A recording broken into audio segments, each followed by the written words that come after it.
بسم اللہ الرحمن الرحیم۔ السلام علیکم، میں ہوں جاوید اقبال اور آپ دیکھ رہے ہیں پروگرام سچ کے ساتھ۔ آج پروگرام میں دن بھر کی اہم خبریں ہم شامل کریں گے۔ آج مسلم لیگ نون کی جنرل کونسل کا اجلاس ہوا اور اس جنرل کونسل میں بلا مقابلہ جو انتخاب ہوا، بلا مقابلہ طور پہ شہباز شریف کو مسلم لیگ نون کا صدر منتخب کیا گیا ہے۔ اس کے ساتھ ساتھ مریم نواز شریف کو سینئر نائب صدر اور چیف آرگنائزر منتخب کیا گیا ہے۔ احسن اقبال جو ہیں وہ سیکرٹری جنرل ہوں گے مسلم لیگ نون کے، مریم اورنگزیب کو سیکرٹری اطلاعات، اسحاق ڈار کو صدر اوورسیز اور بین الاقوامی امور اور عطا تارڑ کو ڈپٹی سیکرٹری جنرل مقرر کیا گیا ہے۔ ظاہر ہے کہ اب یہ کہا جا رہا ہے کہ ملک جو ہے وہ الیکشنز کی طرف جا رہا ہے، الیکشن کی بھی تیاری ہونی ہے۔ اس کے ساتھ ساتھ مسلم لیگ نون نے بھی اپنی صفوں کو مزید درست بھی کرنا ہے، بہتر بھی کرنا ہے۔ آج مسلم لیگ نون کے صدر اور وزیر اعظم میاں شہباز شریف نے جنرل کونسل سے اہم خطاب بھی کیا اور ان کا یہ کہنا تھا کہ وہ اس عزم کے ساتھ آگے بڑھیں گے کہ جیسے پہلے انہوں نے ملک کو ترقی دے کر آگے بڑھایا، میاں نواز شریف کی قیادت میں بالکل اسی جذبے کے ساتھ ایک بار پھر ملک کو آگے لے جایا جائے گا۔ لیکن اب ظاہر ہے کہ یہ ایک ایسے ماحول میں ہوا ہے کہ جب بہرحال ہم دیکھ رہے تھے کہ اب سے کچھ عرصہ پہلے تک ایک سیاسی تصادم کی کیفیت موجود تھی، اب وہ سیاسی تصادم ختم ہوا چاہتا ہے، ایسا لگ رہا ہے، کیونکہ ایک نئی پارٹی کا بھی وجود آ گیا ہے، تحریک انصاف، جو کہ سونامی کا دعویٰ لے کر آئی تھی اور بعض میں جلاؤ گھیراؤ اور انتشار کی سیاست کے ساتھ ایک طرح سے وہ اپنی بند گلی کی طرف چلی گئی اور بہت سے لوگوں نے اس جماعت کو چھوڑ دیا اور ایک نئی جماعت کو جوائن کیا۔ ان کے خلاف قانونی کارروائی کا بھی سلسلہ جاری ہے، تو وہ معاملات بھی ایک طرف ہیں، اس پر بھی ہم بات کریں گے۔ لیکن اس کے ساتھ ساتھ جو سمندری طوفان تھا بپر جوائے، اس کی اگر ہم بات کریں تو اس کے حوالے سے جو اب تازہ ترین اطلاعات آ رہی ہیں وہ کہا جا رہا ہے کہ وہ ایک ڈپریشن میں تبدیل ہو گیا ہے۔ اس نے انڈین گجرات میں لینڈ فال کیا ہے اور ایسا لگتا ہے کہ جو بڑا جو طوفان آنے والا تھا، سندھ کی طرف بڑھنے والا تھا، کراچی کی طرف بڑھنے والا تھا، اب اس کا سلسلہ تھم گیا ہے اور وہ جو طوفان ہے وہ اب ڈپریشن میں تبدیل ہو گیا ہے۔ تو یہ بھی ایک اہم معاملہ ہے جس پر ہم بات کریں گے، کیونکہ موسمیاتی تبدیلیوں کی وجہ سے پوری دنیا کو اس وقت نقصان ہو رہا ہے۔ ایک طرف ہم دیکھ رہے ہیں کینیڈا کی جنگلات میں آگ لگی ہوئی ہے، دوسری طرف پاکستان میں سیلاب آئے اور پھر جو ہے وہ نئے نئے طوفان بن رہے ہیں۔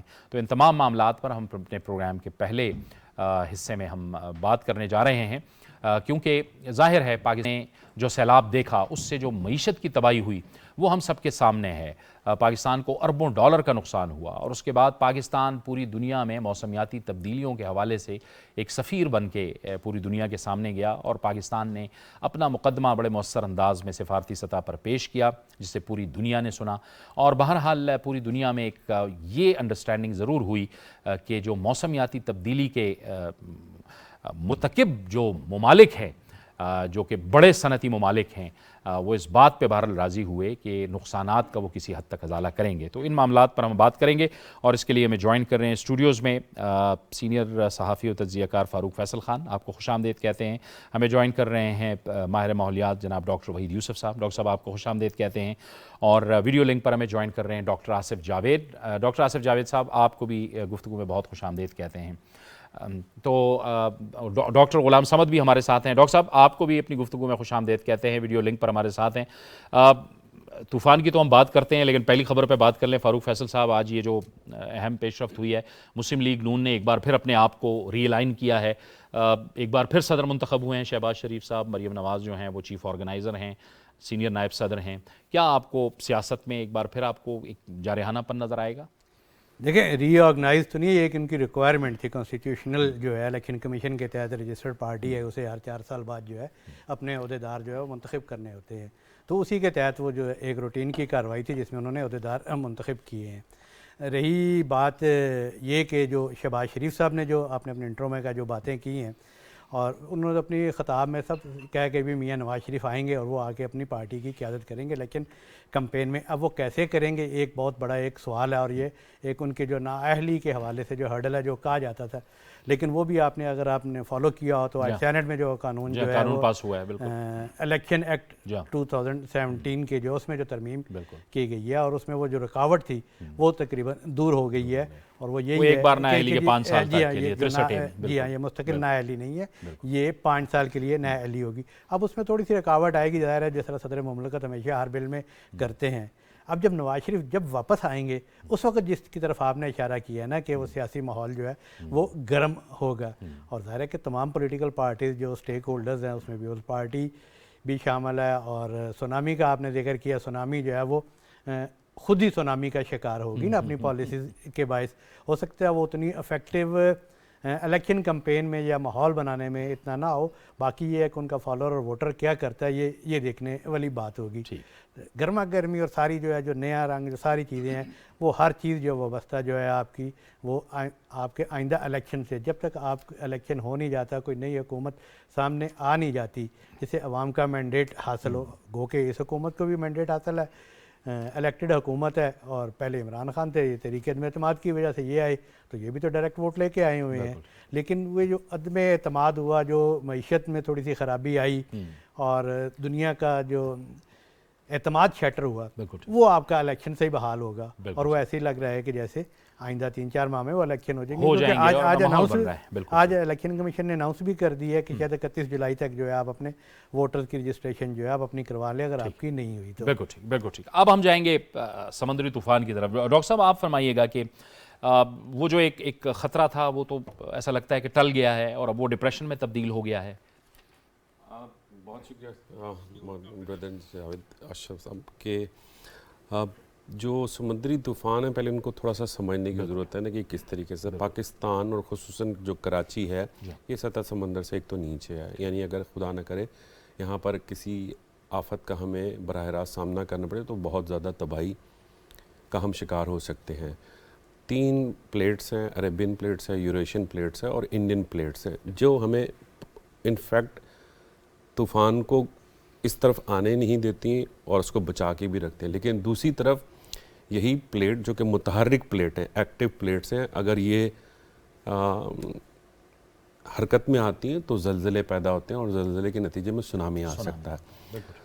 تو خدا کی کرم نوازی ہے کہ ہم اس سے ابھی تک بچے ہوئے ہیں، اور اگر آپ ہسٹری بھی دیکھیں تو آپ اکثر دیکھتے ہیں کہ پاکستان تک پہنچتے پہنچتے یہ اس کا رخ کسی اور طرف تبدیل ہو جاتا ہے۔ اس کو سمجھنے کے لیے سر ہمیں پہلے تو یہ سمجھنا پڑے گا یہ طوفان آتے کیسے ہیں۔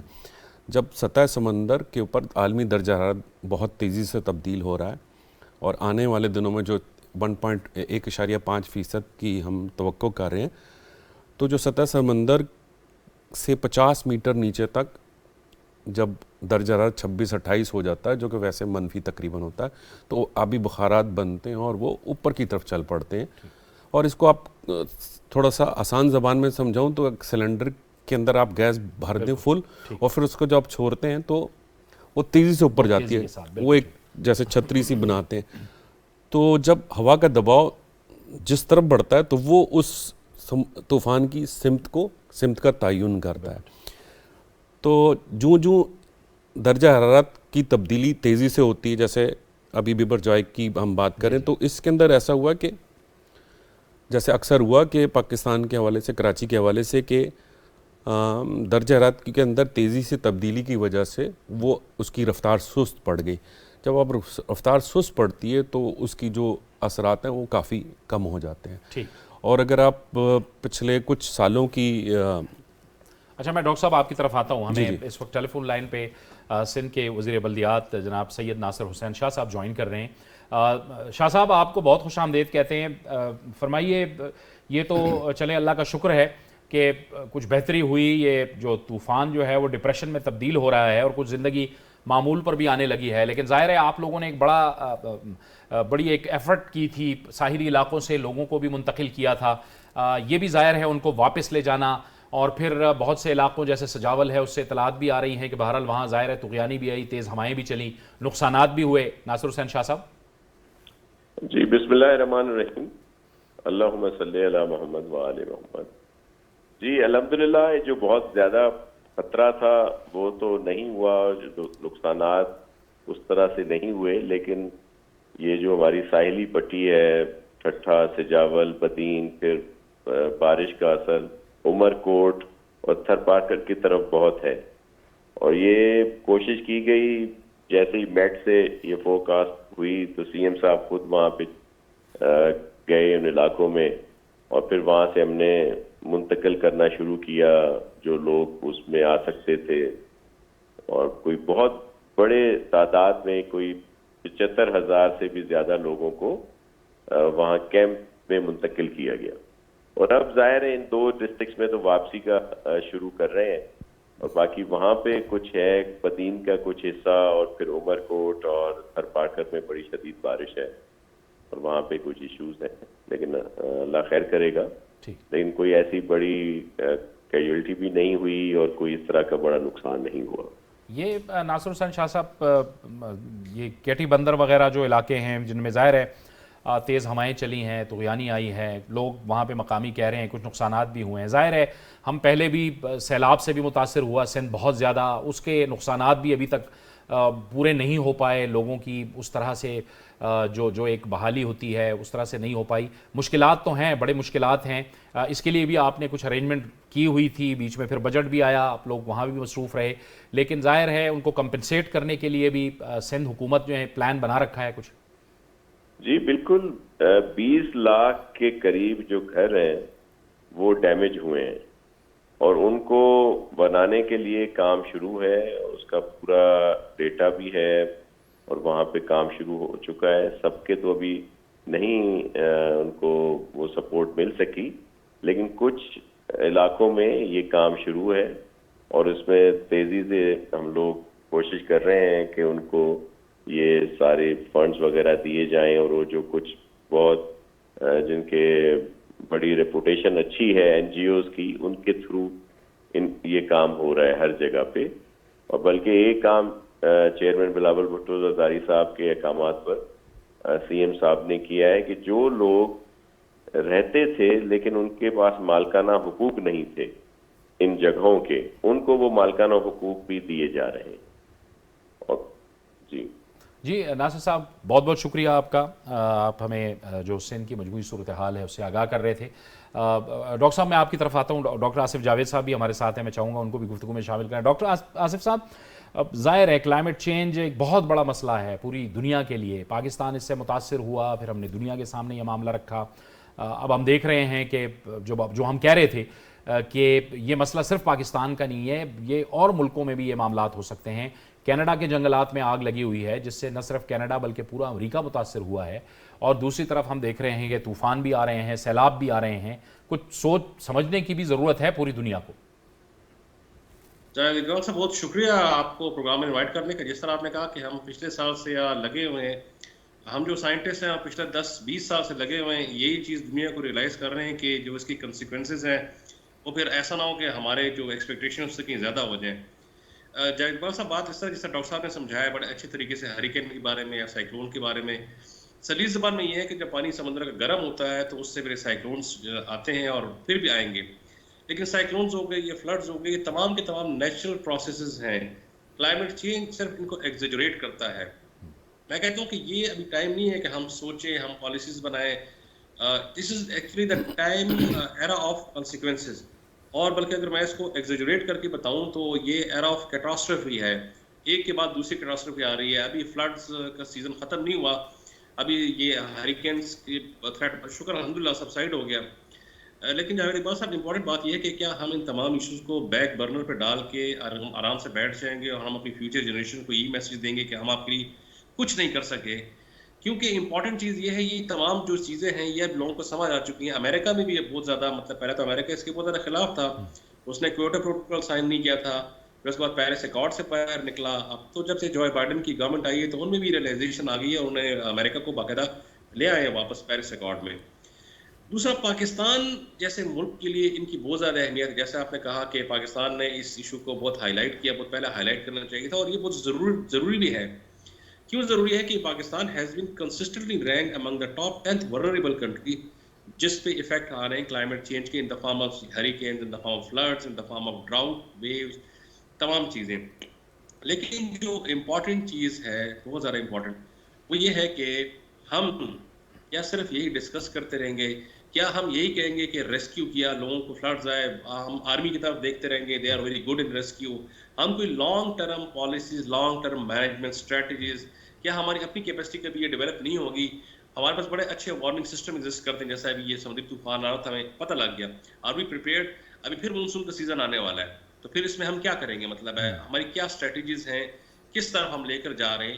سو امپورٹنٹ بات یہ ہے کہ ان ایشوز کو بیک برنر پہ نہ ڈالا جائے اور ان ایشوز کو پولیٹیسائز بھی نہ کیا جائے، کیونکہ یہ ان کے جو سولوشنز ہیں یہ بیسیکلی سائنٹیفک پرابلمس ہیں اور ان کے سولوشنز ہمیں سائنس سے ہی ملیں گے، ہمیں پالیٹکس سے نہیں ملیں گے۔ بالکل جی ٹھیک، جاوید اقبال صاحب۔ بالکل ٹھیک ہے یہ ڈاکٹر صاحب وہی بات، سلوشنز تو موجود ہیں اور پھر ہم یہ دیکھ رہے ہیں کہ سیلاب آئے اور تباہی مچائے، نقصان پہنچائے، ہمیں بھی انسانی جانوں کا بھی نقصان ہو، املاک کا بھی ہو، معیشت کا بھی ہو، ہاتھ پہ ہاتھ دھرے تو نہیں رہ سکتے نا ہم لوگ۔ سر تھوڑا سا نا ہمیں پھر سمجھنے کی ضرورت ہوگی کہ ہم کتنا بڑا خطرہ ہمارے کو لاحق ہے۔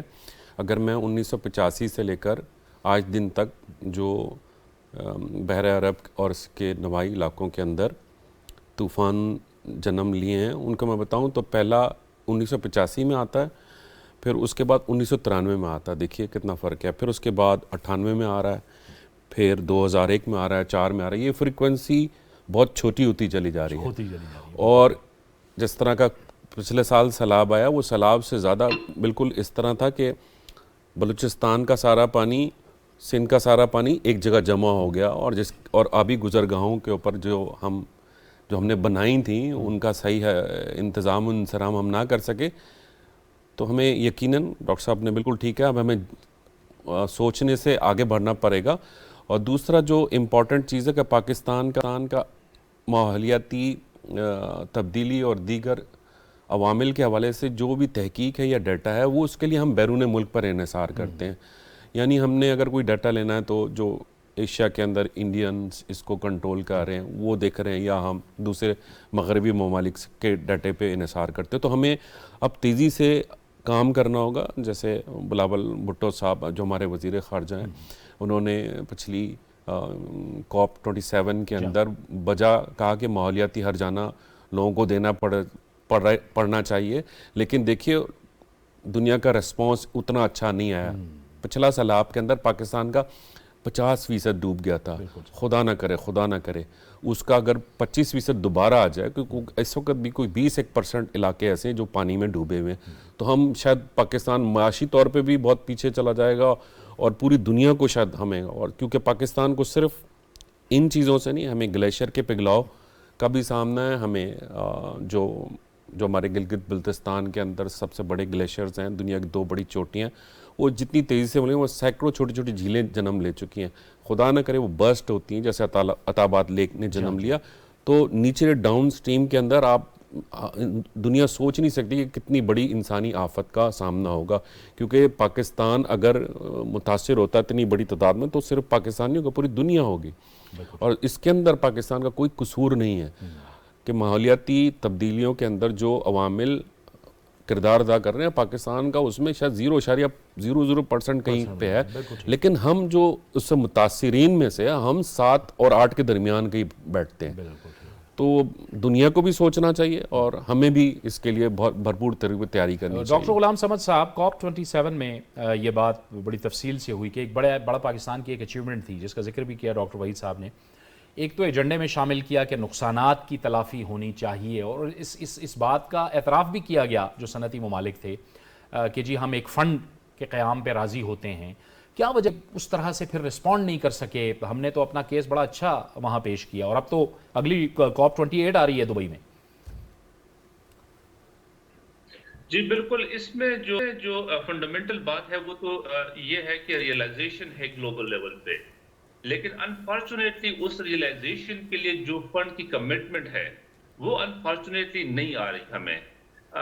ہم ایک ریزن تو یہ ہو سکتی ہے پاسبلی کہ جو ایک سلو ڈاؤن ہے گلوبلی، آپ دیکھ لیں کہ یورپ میں کنٹینیوسلی ریسیشن چل رہا ہے، کووڈ کے بعد تھوڑے سے اب حالات جو ہے ریکوری کی طرف جا رہے ہیں، اوورآل بھی جو گلوبل اکانومیز ہیں ایک کائنڈ آف ریسیشن فیز میں چل رہا تھا۔ ایک تو یہ وجہ تھی کہ جو گلوبل کمٹمنٹ تھے، پلیجز تھے ان کے، وہ چاہ رہے تھے کہ ڈیفینیٹلی کچھ جو فنڈ ایلوکیٹ کی تھی ان میں وہ پیسے دے دیں۔ ایک اس وجہ سے بھی تھوڑی سی اس میں جو ایک فل فلیج امپلیمنٹیشن ہوتی ہے وہ نہیں آ رہی. دوسری اس کے ساتھ ریلیٹڈ ریزن یہ ہے کہ کچھ ڈیولپڈ کنٹریز بھی اس میں سیریس نہیں ہیں اس کی پلیجز کو صحیح معنوں میں امپلیمنٹیشن کے لیول پہ لے کے آنا. اسی لیے آپ دیکھ لیں کہ اوور آل جو ہر کو ہم کرواتے ہیں نیکسٹ سال جو آ رہی ہے وہ دبئی میں ہوگی, لیکن ایک ریئلائزیشن ہے وہاں پہ, ایک مقصد یہی ہوتا ہے کہ جو ڈیولپ کنٹریز ہیں ان کو ایک ٹیبل پہ بٹھایا جائے, ان کو یہ ریئلائز کیا جائے کہ جو ریزنز ہیں کلائمیٹ چینج کا یہ آپ لوگوں کی وجہ سے, اور اس کے جو نقصانات ہیں وہ ڈیولپنگ کنٹریز اور لیسٹ ڈیولپنگ کنٹریز پہ زیادہ آ رہے ہیں. تو ایک تو یہ ایک بنیادی خوف جو ہو رہی ہے اس کی ریئلائزیشن ہوتی ہے. لیکن اگین جاوید اقبال صاحب جو فنڈامنٹل ریزنز ہیں وہ یہی ہے کہ جو فنڈ کے لیے پلیجز ہے اس کے لیے کمٹمنٹ ہے وہ ڈیولپ کنٹریز سے آنے چاہیے اور وہ نہیں آ رہے. ایک ریزن وہ اس کی سلو ڈاؤن ہے, دوسری ریزن اس کی جو ایک سیریسنس ہے خاص کر ڈیولپ کنٹریز کی جو زیادہ رسپانسبل ہیں وہ بھی اس کو اس طرح سیریس نہیں لے رہے. ٹھیک, ڈاکٹر آصف صاحب آپ فرمائیے, یہ تو چلیں ایک سفارتی سطح پہ معاملات ہیں, اس کو تو ہمیں ٹیکل کرنا ہوگا بڑی پرو ایکٹیو پالیسی کے ساتھ, لیکن جو ہم نے اقدامات کرنے ہیں, جیسے ڈاکٹر صاحب بھی فرما رہے تھے کہ ہم نے آبی گزرگاہوں کے راستے میں بند کر دیے ہیں, ہم نے وہاں پہ انڈسٹری بنا لی ہے یا ہوٹلز بنا لیے ہیں, اور اس سے ہمارے بڑے نقصانات ہوئے ہیں, اور پھر جب سیلاب آتا ہے, پانی آتا ہے, تو پھر ہم پریشان ہوتے ہیں اور پھر ہم کہتے ہیں کہ ہمارا نقصان ہو گیا. کچھ تو چیزیں ایسی ہیں جس کے لیے ہمیں اقدامات لینے ہوں گے خود ڈومیسٹکلی. ڈیفینیٹلی جاوید اقبال صاحب, دیکھیں میرا گھر اگر تباہ ہو رہا ہے اندر سے تو سب سے پہلے تو میں اس کا رسپانسبل, میں تو یہ نہیں دیکھوں مجھے باہر سے کوئی مدد نہیں کر رہا تو میں اپنے گھر کو نہ ہی بچاؤں کیونکہ مجھے مدد نہیں مل رہی. آبویسلی یہ تو ہمارے لیول پہ پالیسی کا کافی فیلئر ہے. ہم نے نہیں, جس طرح ابھی ڈاکٹر صاحب نے کہا, ہم نے مطلب ہے فلڈ پلینس پہ بلڈنگز اور ساری چیزیں الاؤ کی, تو پانی میں تو آنا ہے, فلڈ تو ایک نیچرل پروسیس ہے, ہریکین ایک نیچرل پروسیس ہے, لیکن ہمیں اس پہ کلیئر کٹ ایک سولوشنز کی طرف جانا پڑے گا سائنٹیفک. اور سائنٹیفک سولوشنز یہ ہیں کہ نکلیں گے ہماری ریسرچز سے, ہمارے جو سائنٹسٹ ہیں جو اس ٹاپک پہ کام کریں گے, ڈفرینٹ لوگ. جب جس طرح COP27 پہ کافی بات ہوئی ہے, COP27 میں کافی میں نے ڈسکشن کی, یہی جو ڈاکٹر ابھی جو غلام سمد صاحب نے بات کی, میں نے یہی PTV ورلڈ پہ کہا تھا جب COP27 ہوئی تھی, تو میں نے کہا تھا بڑے مسئلے ہیں کہ یہ منی کیسے چینلائز ہوگی, کمٹمنٹ کا کیا ہوگا اور کیا وے فارورڈ ہوگا, اور یہ فنڈز کدھر لگے گا. بیسیکلی یہ بڑی امپورٹنٹ چیز. دیکھیں جی, اب جس طرح فلڈ آیا تھا, اب فلڈ تو آ گیا, ہر ایک کو نظر آ گیا, فوج آ گئی, ہم نے کہا کہ جی بڑی اچھی ہیں ریسکیو میں, بڑے ادارے آ گئے, انہیں ریسکیو کیا. ہم ہمیشہ ریسکیو میں اچھے ہوتے ہیں, لیکن لانگ ٹرم مینجمنٹ میں ہم بڑا بری طرح سے مار کھاتے ہیں. مثال کے طور پہ فلڈ واٹر آیا تو میں آپ کو بتاتا ہوں کہ فلڈ واٹر ہو سکتا ہے اپنے ساتھ کئی جیوجینک کنٹامنٹس لائک آرسینک اپنے ساتھ لے کر آیا, اور جو کہ بعد میں گراؤنڈ واٹر کا حصہ بنے فلڈ پلین پہ. اور وہ لوگ جو فلڈ پلین پہ رہ رہے ہیں, قریب رہ رہے ہیں, انیشلی وہ صاف پانی پیتے تھے, لیکن ابھی وہ مجبور ہو گئے آرسینک کنٹامنیٹڈ واٹر پینے پہ, جو کہ کینسر کاز کرتا ہے الٹیمیٹلی, اور بھی بہت زیادہ ہیلتھ ایفیکٹس ہیں اس طرح, اور بڑے کنٹامنٹس ہیں. یہ تمام ایشوز آل ٹوگیدر گورنمنٹ کو کلیئر کٹ اس میں پالیسیز بنانے چاہیے, سائنٹسٹ کو انوالو کرنا چاہیے. میں بار بار یہ چیز کہہ چکا, جب میں امریکہ میں تھا, امریکہ میں جب ان کی پالیسیز بنتی ہیں وہ ایسے بنتی ہیں کہ جو ان کے ریسرچ آرٹیکلس ہوتے ہیں وہاں پر جوائنٹ جیسیز کرتے ہیں, پھر اس کے بعد ان کا جو کرکس ہے ڈسکشن کرنے کے بعد وہ ان کی لیڈنگ نیوز پیپرز کے ایڈیٹوریل میں پبلش ہوتا ہے, for example new York Times میں یا فائنینشیل ٹائمز میں. پھر اس ایڈیٹوریل کے دے کے گورنمنٹ پالیسی بناتی ہے, پلان آف ایکشن بناتی ہے. سو یہاں پر تو بہت بڑا گیپ ہے, مطلب ہے ایک جو امپلیمنٹنگ ایجنسیز ہے اور جو آپ کے سائنٹسٹ بیٹھے ہوئے, جو آپ کے ایکسپرٹس بیٹھے ہوئے, تو مطلب یہاں پر تو پالیسی بن جاتی ہیں, امپلیمنٹ ہو جاتی ہیں. میں وہ ایگزامپل نہیں دینا چاہتا, لیکن ایسی جگہ پر فلٹریشن پلانٹ لگایا کہ جہاں پر ضرورت ہی نہیں ہے فلٹریشن پلانٹ. بالکل, اور اس پہ بڑے بنیادی ایکشنز کی ضرورت ہے اور بہت کام کرنے کی ضرورت ہے. بہت بہت ڈاکٹر آصف جاوید صاحب آپ کا, ڈاکٹر وحید یوسف صاحب آپ کا بھی بہت بہت شکریہ. ایک بریک کا وقت وہ چاہتا ہے, بریک لیں گے, اور ڈاکٹر غلام سمد صاحب اور فاروق فیصل صاحب ہمارے ساتھ اسٹوڈیوز میں موجود رہیں گے. ایک بریک کے بعد گفتگو کو آگے بڑھائیں گے.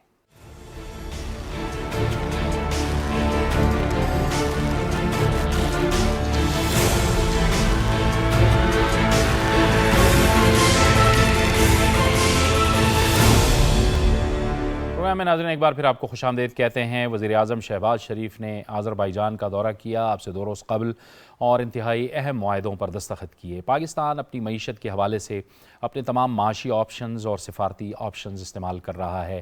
اس پر بات کرنے کے لیے ہمیں اس گفتگو میں جوائن کر رہے ہیں سابق سفیر شاہد کیانی. شاہد کیانی صاحب آپ کو خوش آمدید کہتے ہیں. ہمیں ماہر معاشیات محترمہ ڈاکٹر نور فاطمہ جوائن کر رہی ہیں. ڈاکٹر صاحبہ آپ کو بھی خوش آمدید کہتے ہیں. ڈاکٹر غلام صمد اور فاروق فیصل صاحب ہمارے پاس پہلے سے موجود ہیں. شاہد کیانی صاحب آپ فرمائیے گا کہ کتنا اہم دورہ ہے یہ. ہم جو دیکھ رہے ہیں کہ ایک تو دو طرفہ تجارت اور انرجی کے حوالے سے بڑی اہم بات چیت ہوئی ہے آذربائیجان کے صدر کے ساتھ. دیکھیں جی، کافی عرصے سے آپ خود خبروں میں آتا رہا ہے اور اس پر کافی بحث بھی ہوتی رہی ہے کہ جو انرجی کا مسئلہ ہے پاکستان کے لیے، آئل اینڈ گیس کا، وہ کافی سیریس ہے. کیونکہ ہمارا خود جو لوکل پروڈکشن ہے وہ بہت تھوڑی ہے، اور جو کمپنیز یہاں ہماری، کچھ مسئلہ یہ بھی ہے کہ کچھ جو پالیسیز گورنمنٹ آف پاکستان کے عرصہ دراز سے چلی آ رہی ہیں وہ انکریج نہیں کرتی کہ آپ لوکل پروڈکشن جو ہے وہ اتنی ہو جتنی جو ہماری ضروریات کو کسی حد تک پورا کر سکیں.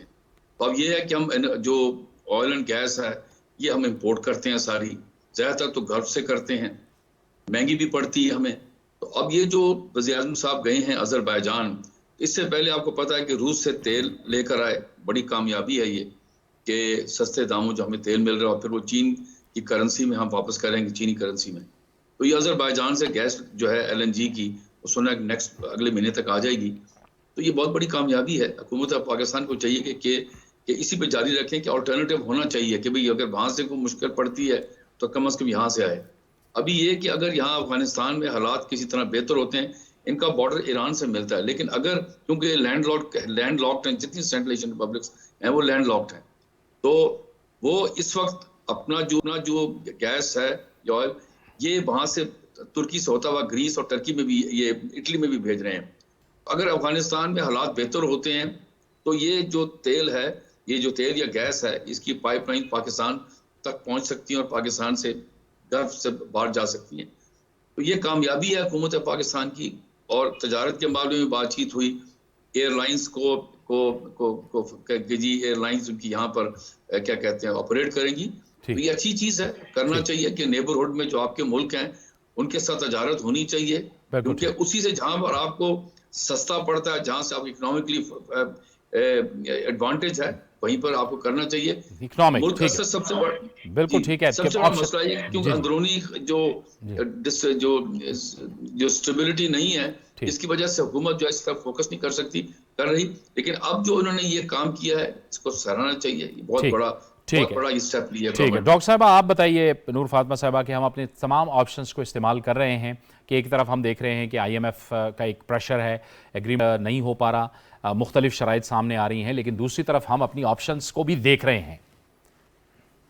جی thank you so much. Exactly دیکھیے، اس وقت پاکستان کی آپ فارن پالیسی اور اکنامک پالیسی دیکھیں تو اس کا جو آبجیکٹیو ہے اس کو ری اورینٹ کرنا ہے ٹورڈز دا ایسٹ.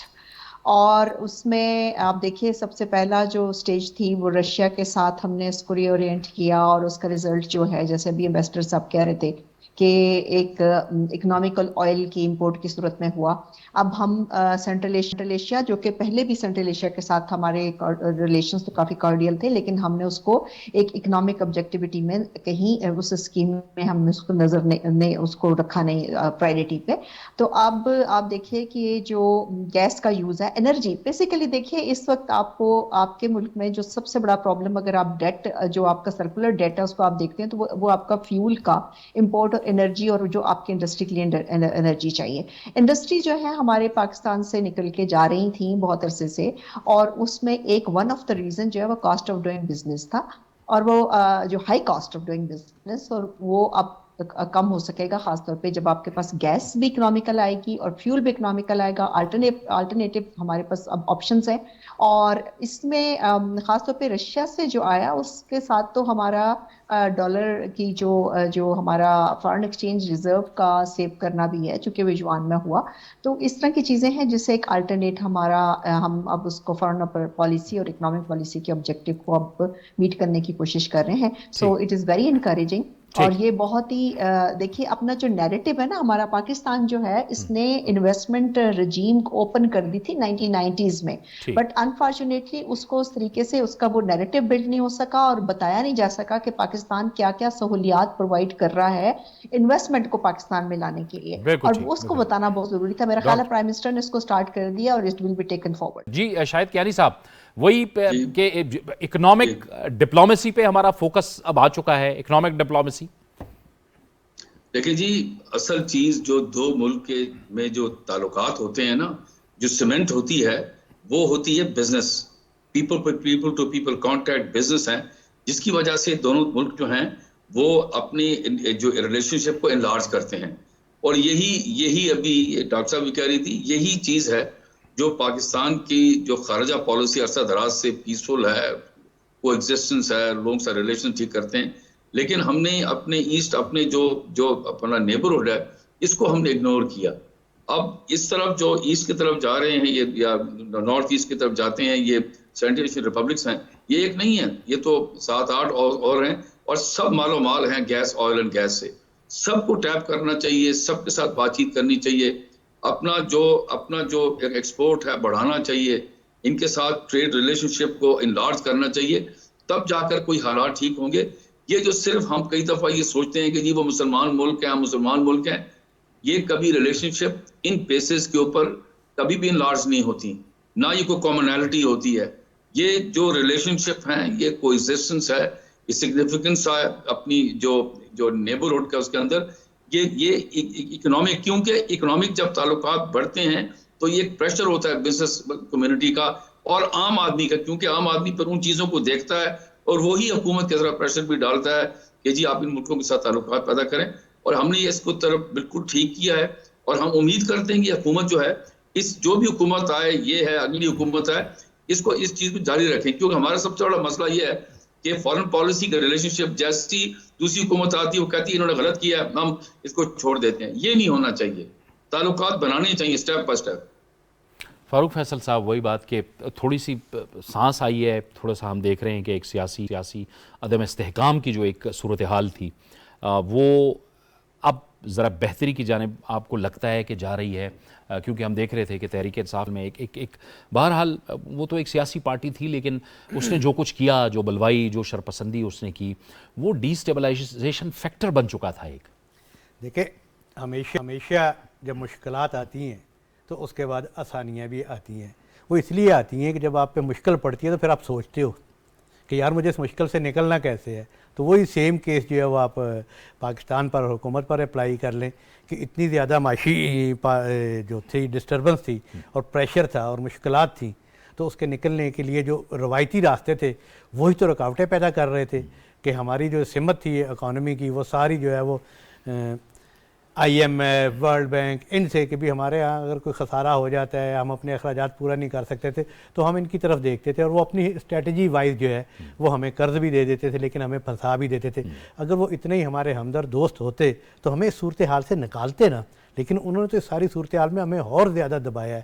اور اس کا فائدہ یہ ہوا ہے کہ اس میں سے اپرچونٹی نکلی ہے اور پالیسی سازوں نے اس طرف بھی دیکھنا شروع کیا ہے کہ یار یہ ہمارے ہمسائے یا ادھر اس سائڈ پہ سارا کچھ پڑا ہوا ہے. ہمارا ایشو کیا ہے؟ ہمارا ایشو سب سے بڑا جو ہے وہ توانائی کا ہی ایشو ہے نا, کہ ہمارے پاس فیول نہیں ہے, ہمارے پاس انرجی نہیں ہے, وہ ہم مہنگی فیول جو ہے پیٹرول خرید کے اس کا بناتے ہیں, اور پھر ہماری جو ہے معیشت پہ دباؤ آتا ہے ڈالر ادائیگیوں کا.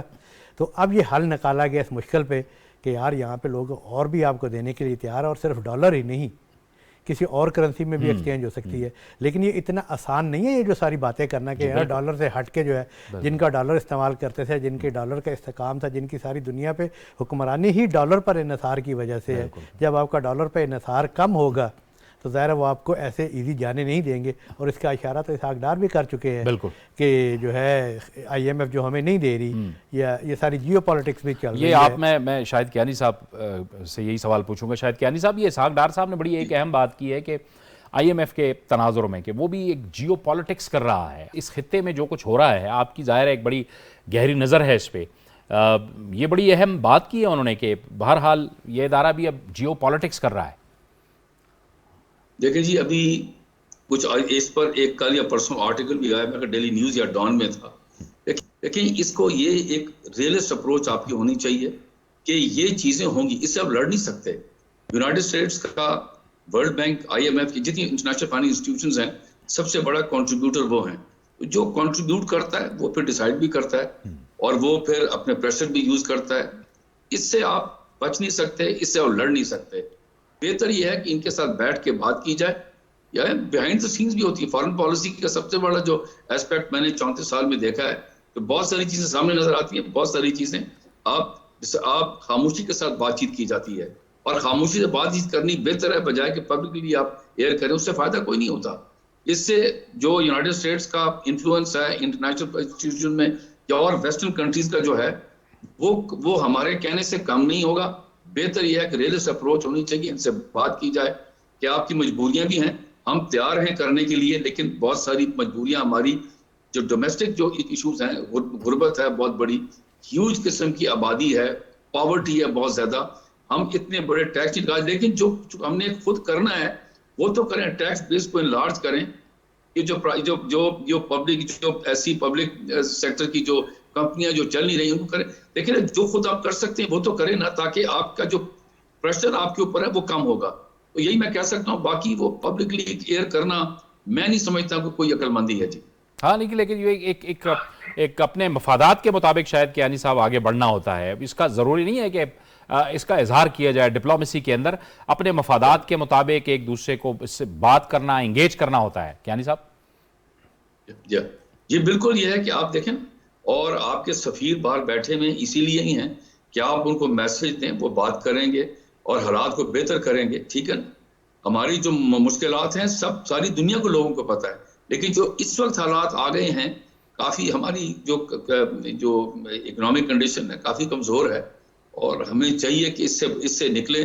کیونکہ دیکھیں نا، یہ اب اگلے 6-8 مہینے میں اخبار کے اندر سوائے IMF کے کوئی اور سبجیکٹ نہیں جو ڈسکس ہوتا ہے. اب اس سے جان چھڑانی چاہیے. وہ جان چھڑانے کے لیے جو آپ کو ریفارمز آپ نے کرنے ہیں، کم از کم وہ تو خود کریں نا.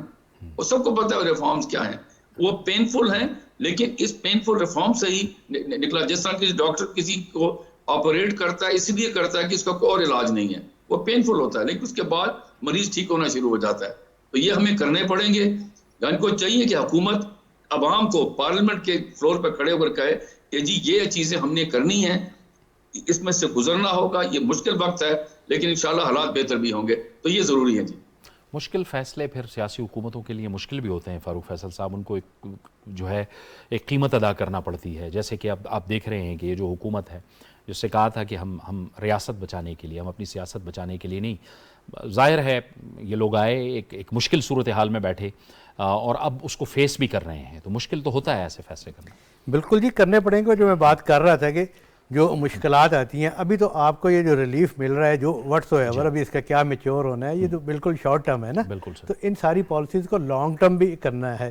لیکن کیا ہم نے امداد پہ ہی رہنا ہے یا قرض پہ ہی رہنا ہے؟ خود بھی کچھ کرنا ہے یا نہیں کرنا؟ جیسے یہ کیانی صاحب فرما رہے تھے. تو بھائی ہمیں 1000 اب پارلیمنٹ میں کھڑے ہو کے ہم یہ خود اعتراف کرتے ہیں کہ 1000 ارب کا جو ہے وہ ٹیکس چوری ہو جاتا ہے. تو یہ مشکل فیصلے بعد جو ٹیکس بعد میں لگائیں آپ پر، وہ بھی کریں، آپ فیصلے کریں. یہ اگر ریاست بچانی ہے تو ہر بندہ جو ہے وہ تیار ہوگا ریاست بچانے کے لیے، اس لیے کہ آج مشکل آ جائے گی، کل آسان ہو جائے گی.